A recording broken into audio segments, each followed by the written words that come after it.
नमस्कार दोस्तों, आप सभी का स्वागत है इनोवेटिव ज्योतिष में। और मैं आपका host doctor Mahesh Joshi. Previously मैंने एक प्रश्न कुंडली से रिलेटेड वीडियो अपलोड किया था। आप लोगों का उसको बहुत समर्थन मिला, उसके लिए आप सभी का बहुत बहुत धन्यवाद। साथ ही साथ मेरे पास बहुत सारी क्वेरीज आने लग गई सेल्फ प्रश्न से रिलेटेड। क्या हम अपने खुद के प्रश्न का आंसर भी प्रश्न कुंडली के थ्रू जान सकते हैं? इसके बारे में बड़ी दुविधा है। मैं आपको जानकारी दे देता हूं कि मेरा एक प्रश्न एस्ट्रोलॉजी का बहुत ही सटीक कोर्स है, जिसके अंदर डिफरेंट डिफरेंट टेक्निक से प्रश्नों का आंसर किस तरीके से दिया जाता है। उसके अंदर वैदिक एस्ट्रोलॉजी के बेस पर षट पंचाशिका पृथ्वी ने जो बनाया था उसके बेस पर, साथ ही साथ आपका वॉच प्रश्न, भृगु प्रश्न और आपका केपी प्रश्न, प्रश्न मार्ग के बेस पर जितनी भी टेक्निक्स यूज होती हैं, बहुत सारी टेक्निक्स को मिलाकर वो कोर्स है। और उसका एक ऑफर अभी चल रहा है, जो लोग लेना चाहें प्रश्न कुंडली से रिलेटेड। और ये ऑफर है 7 जनवरी 2026 तक। ये आपकी जो कोर्स है उसकी कॉस्ट 7 to 8,000 है, मगर मैं आपको उसे ऑफर कर रहा हूँ ओनली 2,500 रुपीज़ के अंदर। तो यदि आप उसे लेना चाहें तो मेरा नंबर है 9013798899 पर व्हाट्सएप मैसेज करें, तो मेरे जो भी ऑफिस के लोग हैं वो आपको वो कोर्स प्रोवाइड कर देंगे। अब मैं आ जाता हूँ आज के इस विषय पर। सेल्फ प्रेस से रिलेटेड मैंने सोचा आपके बहुत ज़्यादा क्वेरीज आई थी, तो उसका मैं आपको जवाब दे दूं। उससे पहले प्रीवियस वीडियो का मैं आपको एक जो डाउट था उसको क्लियर कर देता हूं। उसके अंदर मैंने कहा था कि आपका जो भी नंबर पर्सन बोलता है, 1 से लेकर 144 तक, उसको 12 से डिवाइड करेंगे और जो रिमाइंडर या शेष फल आएगा वो लग्न बनेगी प्रश्न की। उस पर बहुत क्वेश्चंस आए कि यदि वो 12 से पूरी तरीके से डिविजिबल है, 12 से पूरी तरीके से भाग जा रहा है, और यदि शेष फल या रिमाइंडर 0 आ रहा है तो क्या करें। तो ऐसे केस में जब भी 12 का मल्टीपल आ रहा है 12, 24, कोई भी व्यक्ति से आप नंबर पूछोगे 1 से लेकर 144 तक, यदि वो 12 के मल्टीपल नंबर बोल रहा है तो उस केस में लग्न आपको 12 लेनी है। सपोज 12 आ रहा है, 24 आ रहा है, 36 आ रहा है, 48 आ रहा है, 60 आ रहा है, 72 आ रहा है, इस तरीके से 12 की टेबल का कोई भी नंबर आ रहा है तो 12 से आप डिवाइड करेंगे तो रिमाइंडर या शेषफल शून्य आएगा, 0 आएगा। तो जब भी शेषफल शून्य आता है तब आप उसकी लग्न 12 मतलब पाइसेस या मीन ले लेंगे। बाकी आप फिर पिछले वीडियो में देख सकते हो किस तरीके से उसे यूटिलाइज करना है। आज जो मेरा ये आपका सेल्फ प्रश्न का मतलब क्या होता है कि मेरे दिमाग के अंदर कोई भी यदि सवाल उठा, अब मैं उसका आंसर कहाँ से जानूं? क्या मैं किसी एस्ट्रोलॉजर के पास जाऊंगा? क्या मैं खुद एस्ट्रोलॉजी करता हूं तो किसी दूसरे व्यक्ति के पास मैं क्यों जाऊंगा? तो क्या शास्त्रों में इस चीज का कोई जवाब दिया हुआ है? तो पहला प्रश्न है, शास्त्रों में जवाब दिया है, मगर उसमें एक कंडीशन है। और कंडीशन यह है कि आप बात बात पर बगैर किसी कारण ही यदि इसको अप्लाई करने लग जाएंगे तो आपके प्रश्नों का जवाब सटीक नहीं आएगा। आप उस केस में इसको अप्लाई करें जब आपके मन के अंदर किसी प्रश्न से रिलेटेड बहुत ज्यादा चिंता है, बहुत ज्यादा आशंका है, या उसका जवाब जानने की आपके अंदर बहुत ही ज्यादा इच्छा हो रही है, जिसे हम बोलते हैं अर्ज। आपके मन के अंदर पूरी तरीके से 100% वो प्रश्न आना चाहिए, मतलब आपको ऐसा लगना चाहिए कि नहीं, इसका जवाब कहीं न कहीं से मिले। जब आप बेचैन हो उठें तब आप इस प्रश्न को लगाएंगे तो इसका आंसर 100% सटीक जाएगा। और ये शास्त्रों के बेस पर, क्लासिक्स के बेस पर मैं बता रहा हूं। मैं आपको सबसे पहले जो क्लासिक्स के अंदर ये प्रश्न मार्ग का एक श्लोक है जिसके बेस पर मैं इसका आंसर करूंगा। तो प्रश्न मार्ग का जो श्लोक पढ़ देता हूं सबसे पहले मैं, क्या है? चंद्र बुधे तरे मार्गे, गुर शुक्रा समीपत्रे, भूम शनि दुरे दुरे, सूर्य स्वास्थने स्थिरा। मतलब क्या है? चंद्र बुधे तरे मार्गे, मतलब चंद्रमा और बुध जब हो तो बहुत जल्दी काम बनने वाला है। गुरु शुक्र समीपत्रे, गुरु शुक्र है तो बनने में कुछ समय लगेगा। भूमि शनि दुरे दुरे, भूमि मीन्स मंगल और शनि का मतलब शनि है ही, दुरे दुरे थोड़ा देर से होगा। और सूर्य स्वास्थ्य ने स्थिरा, सूर्य यदि है तो नहीं होगा। अब मैं इसका मतलब आपको समझाऊंगा, मतलब क्या है।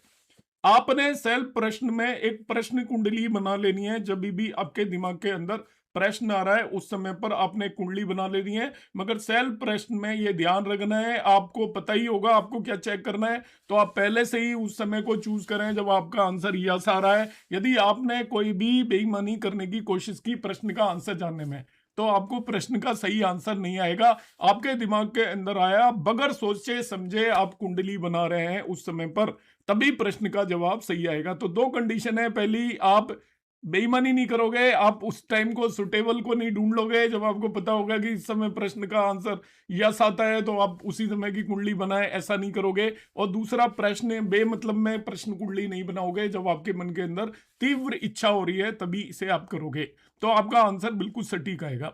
इसमें क्या ध्यान रखना है, सबसे पहले यदि आपका मून पावरफुल नहीं है पक्ष बल में, राहु और केतु के साथ आ जाए और शनि के साथ आ जाए, 6, 8, 12 में आ जाए, तो आपके प्रश्न का आंसर नो हो जाएगा, नहीं हो जाएगा।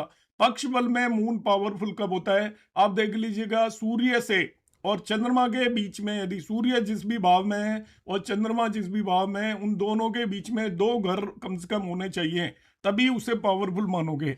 2 हाउसेस का डिफरेंस मिनिमम होना चाहिए। सपोज सूर्य आपका दूसरे भाव में है, तो चंद्रमा को 5वें भाव से, यदि वो पहले है, तीसरे या चौथे में है, तो वो आपका पक्ष बल में कमजोर माना जाता है। और ऐसे ही सूर्य से यदि पीछे भी है वो आपका, सपोज सूर्य आपकी लग्न में है, तो चंद्रमा को ना ही तो 12वें भाव में होना चाहिए, ना ही 11वें में होना चाहिए, ना ही दूसरे में होना चाहिए, ना ही तीसरे में होना चाहिए। तो सूर्य से 2 घर पीछे और 2 घर आगे, सूर्य से 2 हाउस बिहाइंड और 2 हाउस अहेड यदि चंद्रमा है, तो वो पक्ष बल में कमजोर माना जाएगा। आपके प्रश्न का आंसर नो होगा। राहु केतु यदि उनके एक्सिस पर आ जाता है चंद्रमा, तभी भी आंसर नो होगा। शनि के साथ हो तभी भी आंसर नो होगा, और 6, 8, 12 में यदि चंद्रमा बैठा है तभी भी आंसर नो होगा। तो सेल्फ प्रश्न का आंसर, आप आगे बढ़िए मत, सबसे पहले आप चंद्रमा को देख लीजिएगा। तो चंद्रमा आपका जहां पर भी है, मैं एग्जाम्पल के लिए समझा देता हूं किस तरीके से आपको देखना है।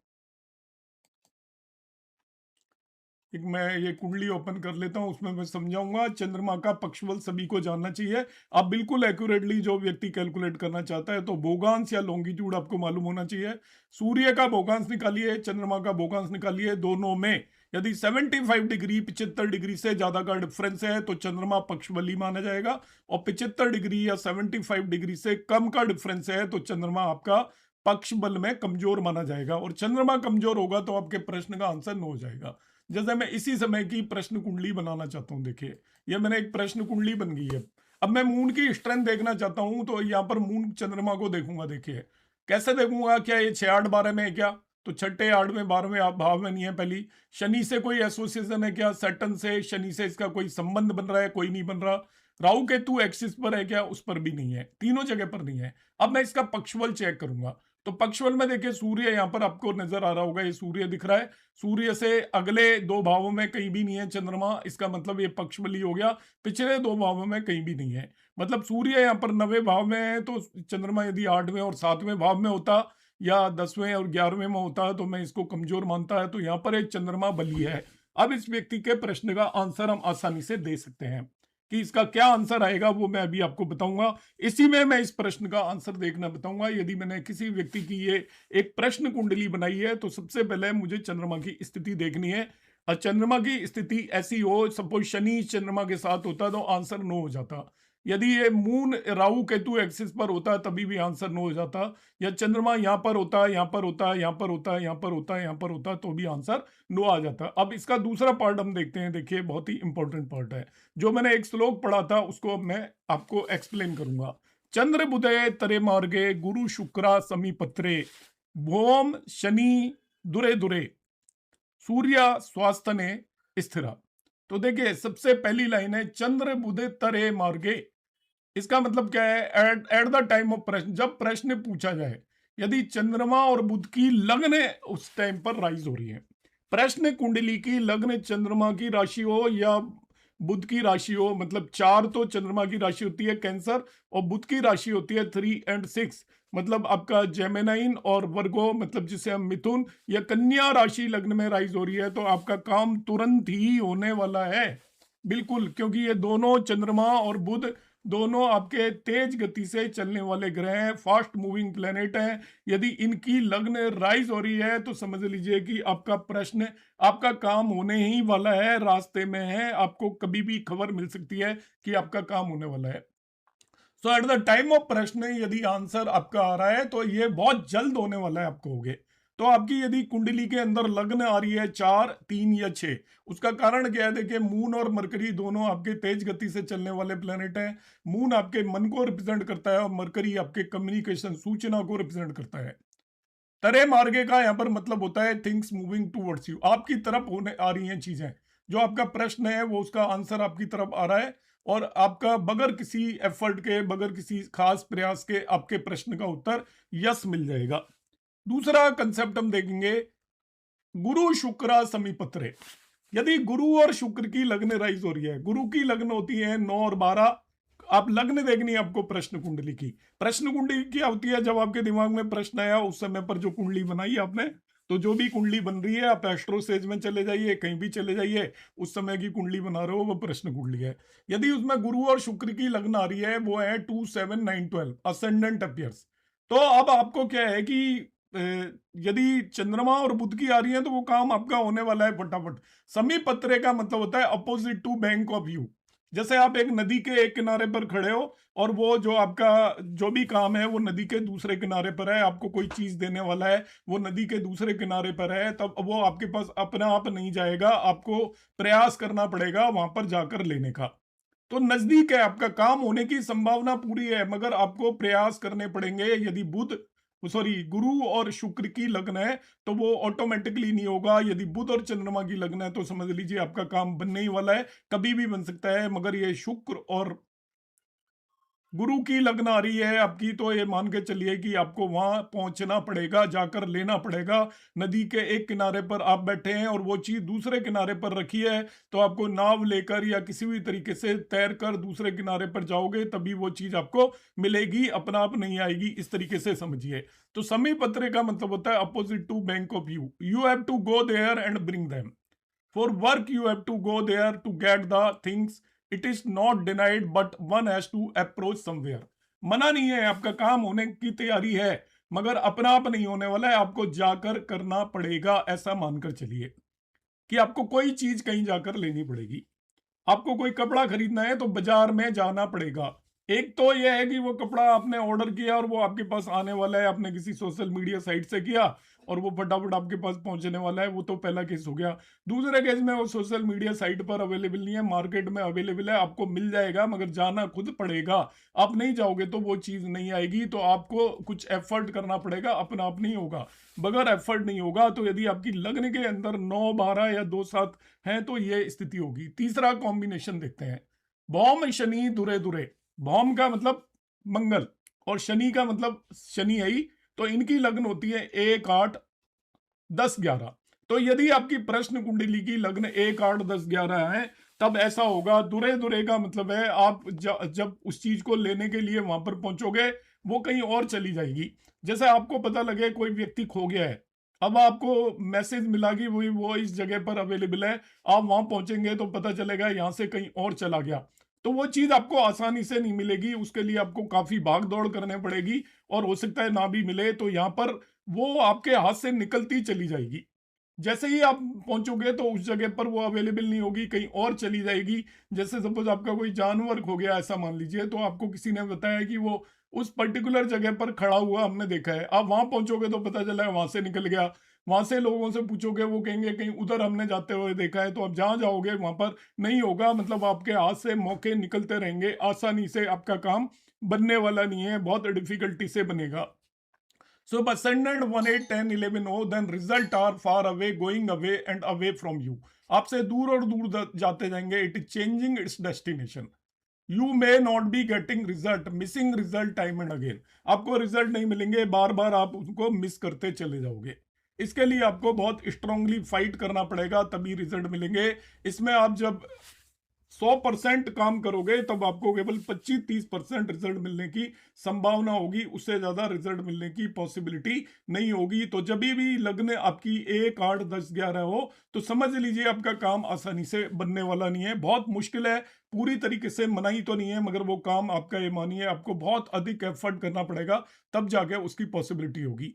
और लास्ट उसकी जो लाइन है, सूर्य स्वास्थ्य ने स्थिरा, यदि असेंडेंट 5 हो जाए, सूर्य की हो जाए, तो वो आपके एक्सटेंड से बाहर है, रीचेबल नहीं है, वो आंसर स्ट्रिक्टली नो होगा उस क्वेश्चन का। यदि 5 लग्न हो जाती है तो आंसर स्ट्रिक्टली नो होगा। अब समझें, यदि लग्न 5 होगी तो स्ट्रिक्टली नो होगा। और आप भौम मतलब मंगल और शनि के लग्न है तभी भी उसे नो ही मानिए। आप एक्स्ट्रा ऑर्डिनरी एफर्ट करोगे तभी भी आपको आसानी से वो चीज मिलने वाली नहीं है। तो यदि एज ए प्रश्न आप मानकर चलोगे, जैसे इस व्यक्ति की ये लग्न 1 आ गई तो आप समझ लीजिए ये आपकी मंगल की लग्न है। और मंगल की लग्न के केस में काम आसानी से बनने वाला नहीं है, बहुत ज्यादा एफर्ट करने पड़ेंगे। सपोज अपने बच्चों के लिए आप मैरिज के लिए प्रपोजल देख रहे हो, एक जगह जाओगे मना हो जाएगी, दूसरी जगह जाओगे मना हो जाएगी, बहुत मुश्किल से काम बनने वाला है। मैं ऐसे ही और कोई एक प्रश्न कुंडली लगा लेता हूं किसी और समय की, देखिए।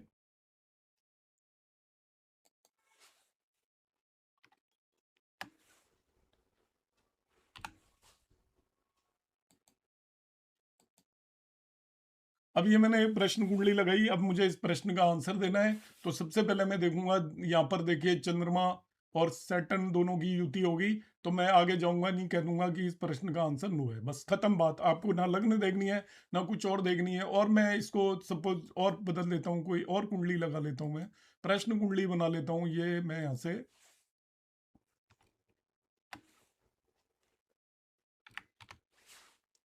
शाम के 7 बजे की सपोज मैंने प्रश्न कुंडली बनाई, तो सबसे पहले चंद्रमा को देखा, उसका शनि से कोई कंसर्न नहीं है, राहु केतु से भी कोई लेना देना नहीं है।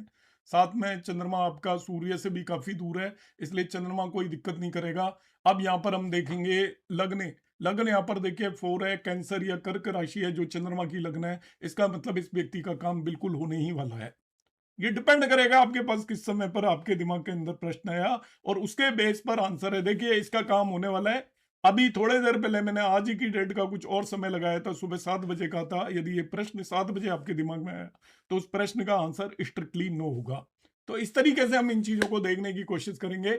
यदि आपका लग्न आ जाती है चंद्रमा की या बुध की, तो समझ लीजिए आपका काम बनने ही वाला है। और गुरु और शुक्र की होने वाली है तो वो काम बन जाएगा आपको, मगर थोड़ा एफर्ट करना पड़ेगा। मगर मंगल और शनि की है तो काफी मुश्किल है, कई गुना एफर्ट करने पर थोड़ी सी सफलता मिलेगी। और सूर्य की लग्न आ जाती है तो आपका आंसर स्ट्रिक्टली नो होगा। इस पर मैं और आपको एक दो वीडियो और लाके एक्सप्लेन करने की कोशिश करूंगा कि आप खुद लोग काम कर पाए इस पर, जिसमें बहुत बड़ी कोई एस्ट्रोलॉजी नहीं है, बहुत सिंपल कंसेप्ट पर बेस्ड है। और जैसा कि जो लोग यदि प्रश्न सीखना चाहते हैं प्रॉपरली प्रोफेशनल बेसिस पर, प्रश्न एस्ट्रोलॉजी, कंप्लीट एस्ट्रोलॉजी होती है, तो वो मेरा प्रश्न एस्ट्रोलॉजी का कोर्स बाय कर सकते हैं। और ये ऑफर एग्जिस्ट करेगा ओनली 7 जनवरी 2026 तक। नमस्कार, धन्यवाद।